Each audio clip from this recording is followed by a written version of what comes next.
ಇರ್ಬೋದು, ಆದ್ರೆ ಸದ್ದಿಲ್ಲ. ನಮ್ಮ ಭಾರತೀಯ ಜನತಾ ಪಾರ್ಟಿಯ ಕಾರ್ಯಕರ್ತರು ಇನ್ನೂ ಕೂಡ ಶಕ್ತಿ ಇದೆ.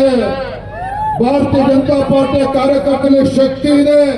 ಇವತ್ತು ನಮ್ಮೆಲ್ಲ ಪಕ್ಷದ ಕಾರ್ಯಕರ್ತರು ಸಂಕಲ್ಪ ಮಾಡಿದ್ದಾರೆ. ಬಿಜಾಪುರದಲ್ಲಿ, ರಾಜ್ಯದಲ್ಲೂ ಕೂಡ ನನ್ನ ಕಾರ್ಯಕರ್ತ ಸಂಕಲ್ಪ ಮಾಡಿದ್ದಾರೆ. ಮುಂದಿನ ವಿಧಾನಸಭಾ ಚುನಾವಣೆ ಯಾವತ್ತೇ ನಡೀಲಿ, ಕಾಂಗ್ರೆಸ್ ಪಕ್ಷವನ್ನ ಬುಡ ಸಮೇತ ಕಿತ್ತಾಕ್ತಕ್ಕಂಥ ಕೆಲಸ ಭಾರತೀಯ ಜನತಾ ಪಾರ್ಟಿ ಕಾರ್ಯಕರ್ತರು ಮಾಡ್ತಾರೆ. ಯಾವುದೇ ಕಾರಣಕ್ಕೂ ಕಾಂಗ್ರೆಸ್ ಅನ್ನು ಕ್ಷಮಿಸೋದಕ್ಕೆ ಸಾಧ್ಯ ಇಲ್ಲ. ದಲಿತರ ಬಗ್ಗೆ ಮಾತನಾಡ್ತಾರೆ ಸಿದ್ದರಾಮಯ್ಯನವರೇ, ದಲಿತರ ಬಗ್ಗೆ ಮಾತನಾಡ್ತಾರೆ. ಯಾವ ಬೆಂಗಳೂರಿನ ಅಖಂಡ ಶ್ರೀನಿವಾಸ ಮೂರ್ತಿ ಒಬ್ಬ ದಲಿತ ಶಾಸಕ, ಹಿಂದೆ ಸಿದ್ದರಾಮಯ್ಯ ಮುಖ್ಯಮಂತ್ರಿಗಳಿದ್ದಾಗ ದಲಿತ ಶಾಸಕ ಅಖಂಡ ಶ್ರೀನಿವಾಸ ಮೂರ್ತಿ ಬೆಂಗಳೂರಿನಲ್ಲಿ ಅವನ ಮನೆಗೆ ಕೆಲವು ದೇಶದ್ರೋಹಿಗಳು ನುಗ್ಗಿ ಬೆಂಕಿ ಇರ್ತಕ್ಕಂಥ ಕೆಲಸ ಮಾಡಿದ್ರು ಸಹ ಅವತ್ತು ದೇಶದ್ರೋಹಿಗಳನ್ನ ಕಡಿತಕ್ಕಂಥ ಕೆಲಸ ಸಿದ್ದರಾಮಯ್ಯ ಸರ್ಕಾರ ಮಾಡಲಿಲ್ಲ, ಕಾಂಗ್ರೆಸ್ ಸರ್ಕಾರ ಮಾಡಲಿಲ್ಲ.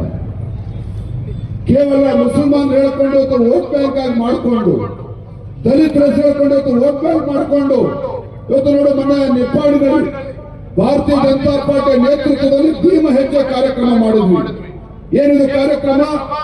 ಏನು ದೇಶಕ್ಕೆ ಸಂವಿಧಾನವನ್ನು ಕೊಟ್ಟಿರ್ತಕ್ಕಂಥ ಬಾಬಾ ಸಾಹೇಬ್ ಅಂಬೇಡ್ಕರ್ ಅವರ ಏನು ಹಿಂದೆ ಬೆಳಗಾವಿ ನಿಪ್ಪಾಣಿಗೆ ಬಂದು ಅವರ ಪಾದ ಸ್ಪರ್ಶ ಆಗಿ 100 ವರ್ಷಗಳಾಗಿತ್ತು.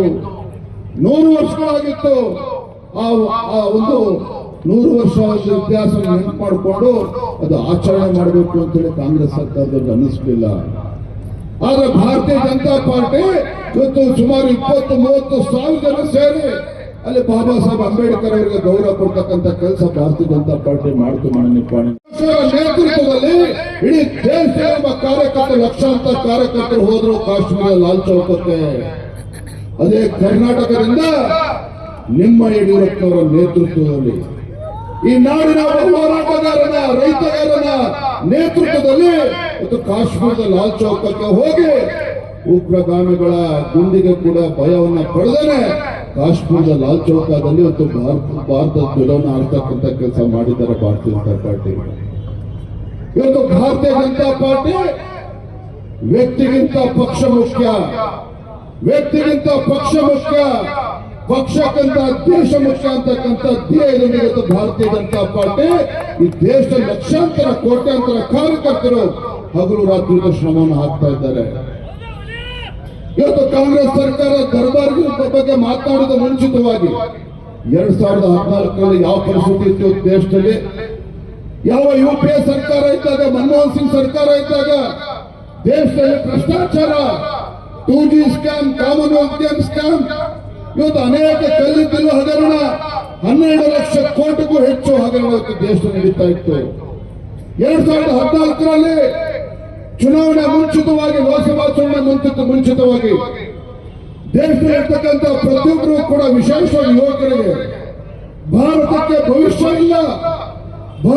ಭವಿಷ್ಯ ಇಲ್ಲ.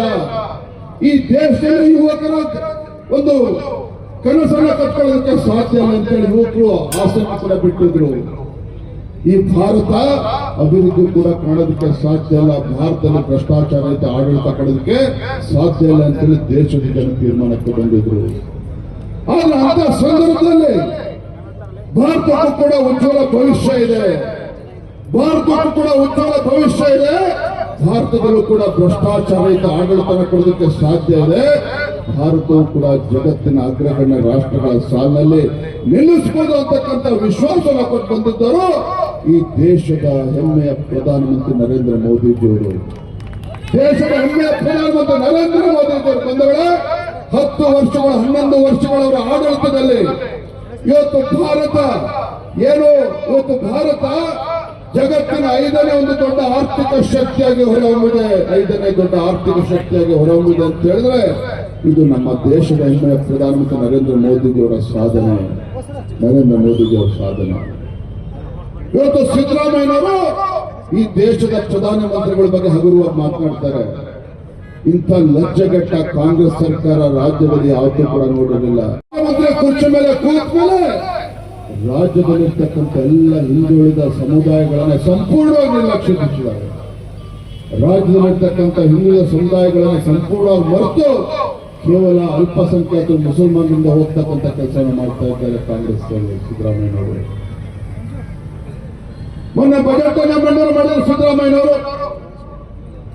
ಈ ರಾಜ್ಯದಲ್ಲಿ ಮುಸಲ್ಮಾನರಿಗೆ 4% ಇವತ್ತು ಸರ್ಕಾರಿ ಕಾಮಗಾರಿಗಳಲ್ಲಿ ಇವತ್ತು ರಿಸರ್ವೇಶನ್ ಕೊಡ್ತೇನೆ ಅಂತ ಹೇಳಿದ್ದಾರೆ.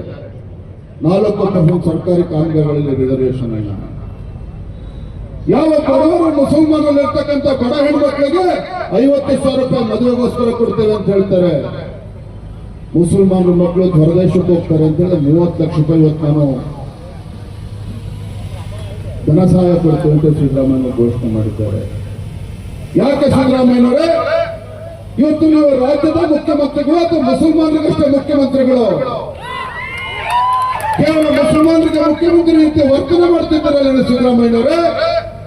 ಇವತ್ತು ಹಿಂದೂಗಳಲ್ಲೂ ಕೂಡ ಹೆಣ್ಮಕ್ಳು ಬಡವರಿರುವಾಗಾದ್ರೆ ನಮ್ಮ ಹಿಂದೂಗಳಲ್ಲೂ ಕೂಡ ಇವತ್ತು ಹೊರದೇಶಕ್ಕೆ ಹೋಗಿ ಉನ್ನತ ಶಿಕ್ಷಣವನ್ನು ಪಡೆದುಕೊಳ್ಬೇಕು ಅಂತಕ್ಕಂಥ ಇಚ್ಛಾಶಕ್ತಿ ನಮ್ಮ ಹಿಂದೂಗಳಲ್ಲಿರ್ತಕ್ಕಂಥ ಬಡ ಮಕ್ಕಳು ಇರುವಾಗಾದ್ರೆ ಭಾರತೀಯ ಜನತಾ ಪಾರ್ಟಿ ಮುಸಲ್ಮಾನರ ವಿರೋಧಿಗಳಲ್ಲ.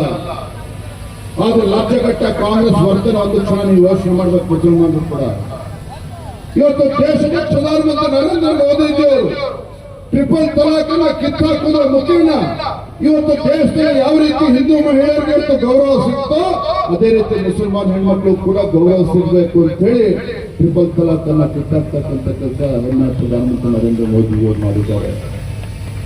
ಯಡಿಯೂರಪ್ಪ ಕೊಟ್ಟಂತ ಭಾಗ್ಯಲಕ್ಷ್ಮಿ ಯೋಜನೆ, ಬೇಸಿಕಲ್ ಯೋಜನೆ ಕೇವಲ ಹಿಂದೂಗಳಿಗಷ್ಟಲ್ಲ ಮುಸಲ್ಮಾನರು ಕೂಡ ಅನುಭವಿಸುತ್ತಾರೆ. ಇದನ್ನ ಭಾರತೀಯ ಜನತಾ ಪಾರ್ಟಿ ಮುಸಲ್ಮಾನರು ವಿರೋಧಿಗಳಲ್ಲ.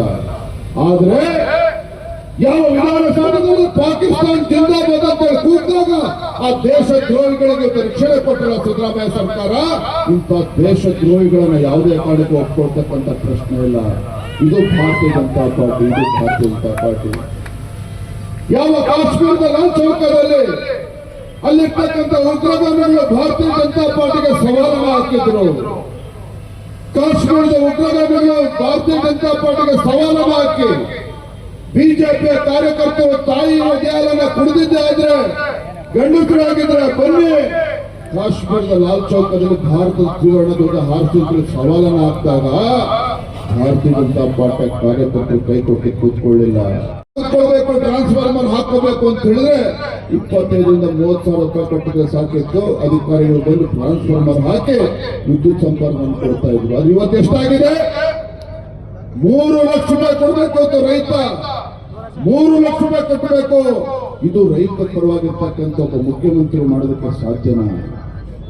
ಸಿದ್ದರಾಮಯ್ಯವರೇ, ರೈತರ ಪರವಾಗಿರ್ತಕ್ಕಂಥ ಕಾಳಜಿ ಇವತ್ತು ಎಲ್ಲಿ ಹೋಯ್ತು? ನಮಗೆ ಆ ಭಗವಂತ ಮೆಟ್ಟನ ಇವತ್ತು ಈ ನಾಡಿಗೆ ತುತ್ತು ಅನ್ನವನ್ನ ಕೊಡ್ತಕ್ಕಂಥ ರೈತನ ಜೀವನದಲ್ಲಿ ಚೆಲ್ಲಾಟ ಆಡ್ತಕ್ಕಂಥ ಕಾಂಗ್ರೆಸ್ ಸರ್ಕಾರ ಸಿದ್ದರಾಮಯ್ಯವರೇ, ಆ ಭಗವಂತನು ಕೂಡ ಮೆಚ್ಚೋದಕ್ಕೆ ಸಾಧ್ಯ ಇಲ್ಲ. ನಿಮ್ಮನ್ನ ಭಗವಂತನು ಕೂಡ ಮೆಚ್ಚೋದಕ್ಕೆ ಸಾಧ್ಯ ಇಲ್ಲ.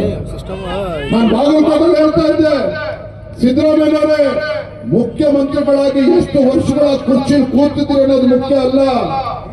ಎಷ್ಟು ವರ್ಷಗಳ ಕಾಲ ಮುಖ್ಯಮಂತ್ರಿ ಕುರ್ಚಿಯಲ್ಲಿ ಕೂತಿದ್ರೆ ಅನ್ನೋದು ಮುಖ್ಯ ಅಲ್ಲ. ಏನ್ ಮಾಡಿದ್ರು ರಾಜ್ಯದ ಜನರಿಗೆ, ರೈತರ ಪರವಾಗಿ ಏನ್ ಮಾಡಿದ್ರು ಆಡಳಿತದಲ್ಲಿ ಅನ್ನೋದು ಮುಖ್ಯ. ಇವತ್ತು ಇದೇ ಯಡಿಯೂರಪ್ಪ ಮುಖ್ಯಮಂತ್ರಿಗಳಿದ್ದಾಗ ರೈತರ ಹೆಸರಿನಲ್ಲಿ ಪ್ರಮಾಣ ವಚನ ತೆಗೆದುಕೊಂಡು ರೈತರಿಗೆ ಪ್ರತ್ಯೇಕ ಬಜೆಟ್ ಅನ್ನು ಮಂಡನೆ ಮಾಡಿ ರೈತರ ಪಂಚಾಯತ್ಗಳಿಗೆ ಉಚಿತ ವಿದ್ಯುತ್ ಅನ್ನು ಕೊಟ್ಟು ಇವತ್ತು ರೈತರ ಜೀವನವನ್ನು ಅವರು ಬದುಕನ್ನು ಕಟ್ಕೊಳ್ತಕ್ಕಂಥ ಕೆಲಸವನ್ನು ಮಾಡಿದ್ರು. ಯಡಿಯೂರಪ್ಪ ಯಾವುದೇ ಒಂದು ಜಾತಿಕ ಸೀಮಿತ ಆಡಳಿತ ನಡೆಸ್ತಾ ಇಲ್ಲ.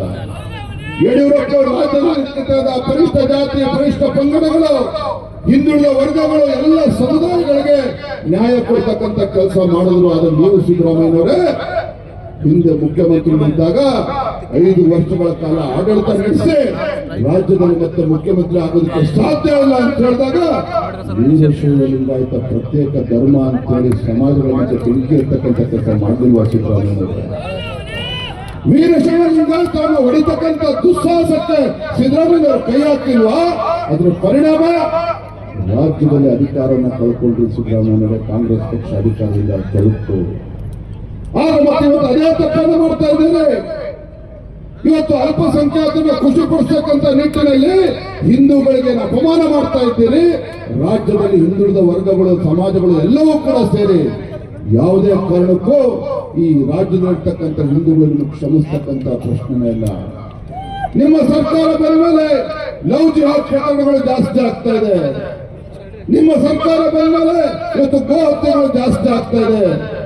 ಇಂಥ ಹಿಂದೂ ವಿರೋಧಿ ಸರ್ಕಾರ ಇಂದು ರಾಜ್ಯದಲ್ಲಿ ಯಾವುದೇ ಕಾರಣಕ್ಕೂ ಇರಬಾರ್ದು. ಒಂದು ಮಾತನ್ನ ರಾಜ್ಯದ ಮುಖ್ಯಮಂತ್ರಿ ಸ್ಪಷ್ಟವಾಗಿ ಹೇಳ್ತಾನೆ, ಕಳೆದ ವಿಧಾನಸಭಾ ಚುನಾವಣೆಯಲ್ಲಿ ಭಾರತೀಯ ಜನತಾ ಪಾರ್ಟಿ ಸೋತಿರಬಹುದು.